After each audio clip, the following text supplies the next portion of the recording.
ओम नमः शिवाय। महाशिवरात्रि का पर्व दिन शनिवार को फाल्गुन मास की कृष्ण पक्ष की चतुर्दशी तिथि को मनाया जाएगा।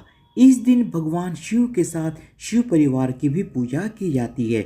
इस दिन विधि पूर्वक भगवान शिव की पूजा करने से सभी प्रकार की मनोकामनाएं पूर्ण होती हैं। इस दिन महाशिवरात्रि के व्रत का भी विशेष पुण्य माना गया है। इस दिन महाशिवरात्रि व्रत के व्रत कथा का विशेष पुण्य माना गया है। आइए जानते हैं महाशिवरात्रि व्रत की कथा। महाशिवरात्रि की कथा का वर्णन शिव पुराण में मिलता है। इस कथा के अनुसार पुरातन काल में एक शिकारी था जिसका नाम चित्रभानु था। यह शिकारी एक साहूकार का कर्जदार था। कर्ज न दे पाने की स्थिति में साहूकार ने उसे एक शिव मठ में बंदी बना दिया। संयोग से जिस दिन से बंदी बनाया गया उस दिन महाशिवरात्रि थी। साहूकार ने इस दिन अपने घर में पूजा का आयोजन किया। पूजा के बाद कथा का पाठ किया। शिकारी भी पूजा और कथा में बताई गई बातों को ध्यान से सुनता रहा। शिकारी ने साहूकार से ऋण चुकाने का वादा किया। पूजा कार्यक्रम समाप्त होने के बाद साहूकार ने शिकारी को अपने पास बुलाया और उससे अगले दिन ऋण चुकाने की बात कही। इस पर शिकारी ने वचन दिया। साहूकार ने उसे मुक्त कर दिया। शिकारी जंगल में शिकार के लिए आ गया। शिकार की खोज में उसे रात हो गई। जंगल में ही उसने रात बिताई। शिकारी एक तालाब के किनारे एक बेल के पेड़ पर चढ़कर रात बिताने लगा। बेलपत्र के पेड़ के नीचे एक शिवलिंग था जो बेलपत्रों से ढका हुआ था। इस बात का शिकारी को कुछ भी पता नहीं था। आराम करने के लिए उसने बेलपत्र की कुछ शाखाएं तोड़ी। इस प्रक्रिया में कुछ बेलपत्र की पत्तियां शिवलिंग पर गिर पड़ी। शिकारी भूखा प्यासा उसी स्थान पर बैठा रहा। इस प्रकार से शिकारी का व्रत हो गया। तभी गर्भिणी हिरनी तालाब पर पानी पीने के लिए आई। शिकारी ने धनुष पर तीर चढ़ाकर हिरनी को मारने की जैसे ही कोशिश की वैसे ही हिरनी बोली कि मैं गर्भ से हूँ, शीघ्र ही बच्चे को जन्म दूंगी। तुम एक साथ दो जीवों की हत्या करोगे, यह उचित नहीं होगा। मैं अपने बच्चों को जन्म देकर शीघ्र ही तुम्हारे पास आ जाऊंगी, तब तुम मेरा शिकार कर लेना। शिकारी ने तीर वापस ले लिया। हिरनी भी वहां से चली गई।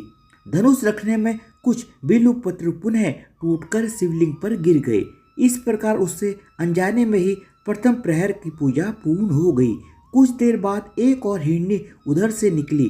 पास आने पर शिकारी ने तुरंत ही धनुष पर तीर चढ़ाकर निशाना लगा दिया। लेकिन तभी हिरनी ने शिकारी से निवेदन किया कि मैं थोड़ी देर पहले ऋतु से निर्वत हुई हूँ, कामातुर विरहिणी हूँ, अपने प्रिय की खोज कर रही हूँ। मैं अपने पति से मिलकर तुम्हारे पास आ जाऊंगी। शिकारी ने इस हिरनी को भी जाने दिया। शिकारी विचार करने लगा। इसी दौरान रात्रि का आखिरी प्रहर भी बीत गया। इस बार भी उसके धनुष से कुछ बेलपत्र शिवलिंग पर जा गिरे। इस प्रकार उसके द्वारा दूसरे प्रहर की भी पूजा प्रक्रिया पूर्ण हो गई। इसके बाद तीसरी हिरनी दिखाई दी जो अपने बच्चों के साथ उधर से गुजर रही थी। शिकारी ने धनुष उठाकर निशाना साधा। शिकारी तीर को छोड़ना ही वाला था कि हिरनी बोली, मैं इन बच्चों को इनके पिता को सौंप कर लौट आऊंगी, मुझे अभी जाने दे। शिकारी ने ऐसा करने से इनकार कर दिया।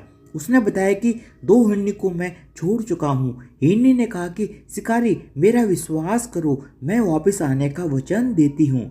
शिकारी को हिरनी पर दया आ गई और उसे भी जाने दिया। उधर भूखा प्यासा शिकारी अनजाने में बेल की पत्तियां तोड़कर शिवलिंग पर फेंकता रहा। सुबह की पहली किरण निकली तो उसे एक मृग दिखाई दिया। शिकारी ने खुश होकर अपना तीर धनुष पर चढ़ा लिया। तभी मृग ने दुखी होकर शिकारी से कहा, यदि तुमने मुझसे पूर्व आने वाली 3 हिरनियों और बच्चों को मार डाला है तो मुझे भी मार दो। देर न करो, क्योंकि मैं यह दुख सहन नहीं कर सकता हूँ। मैं उन हिरनियों का पति हूँ। यदि तुमने उन्हें जीवन दान दिया है तो मुझे भी छोड़ दो, मैं अपने परिवार से मिलकर वापस आ जाऊंगा। शिकारी ने उसे भी जाने दिया। सूर्य पूरी तरह से निकल आया था और सुबह हो चुकी थी। शिकारी से अनजाने में ही व्रत, रात्रि जागरण, सभी प्रहर की पूजा और शिवलिंग पर बेलपत्र चढ़ाने की प्रक्रिया पूरी हो गई। भगवान शिव की कृपा से उसे इसका फल तुरंत प्राप्त हुआ। भगवान शिव की कृपा से शिकारी का हृदय बदल गया। शिकारी का मन निर्मल हो गया। कुछ ही देर बाद शिकारी के सामने संपूर्ण मृग परिवार मौजूद था। ताकि शिकारी उनका शिकार कर सके, लेकिन शिकारी ने ऐसा नहीं किया और सभी को जाने दिया। महाशिवरात्रि के दिन शिकारी द्वारा पूजन की विधि पूर्ण करने के कारण उसे मोक्ष प्राप्त हुआ।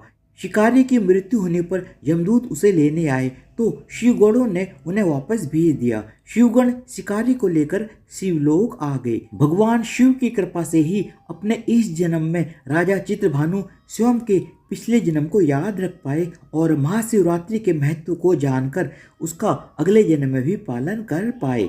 धन्यवाद। आप सबको महाशिवरात्रि पर्व 2023 की बहुत बहुत शुभकामनाएं और प्लीज़ मेरे चैनल को सब्सक्राइब भी कर दीजिएगा विद बेल आइकन, ताकि मैं जो भी नया वीडियो डालूं उसका नोटिफिकेशन आपको मिल जाए।